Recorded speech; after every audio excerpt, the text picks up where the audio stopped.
মৃত্যুর আগে শেফালির শেষ পোস্টে কী ছিল? মৃত্যু যে আসন্ন তা কি আগে থেকেই বুঝতে পেরেছিলেন বলিউডের কাটা লাগা গার্ল শেফালি জরিওয়ালা?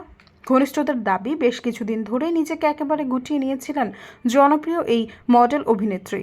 সবচেয়ে আশ্চর্যের বিষয়, শেষ সময়টায় তিনি বারবার স্মরণ করতেন তার প্রাক্তন প্রেমিক ও প্রয়াত অভিনেতা সিদ্ধার্থ শুক্লাকে। শেফালির কথায় বারবার উঠে আসতো কিভাবে তিনি সিদ্ধার্থকে মিস করেন।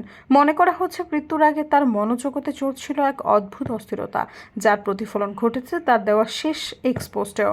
সেখানে সিদ্ধার্থ শুক্লাকে জড়িয়ে ধরে তোলা একটি পুরনো ছবি পোস্ট করে তিনি লিখেছিলেন, তোমাকে বড্ড মনে পড়েছে। সেই পোস্ট এখন ছড়িয়ে পড়েছে সামাজিক মাধ্যমে। উল্লেখ্য, সিদ্ধার্থ শুক্লাকেও অল্প বয়সে হৃদরোগে আক্রান্ত হয়ে মারা গিয়েছিলেন। দুজনের মৃত্যুর কারণ যেন ছায়া ফেলেছে একে অপরের জীবনে। সৈয়দা ফারিয়া, সমযোগ।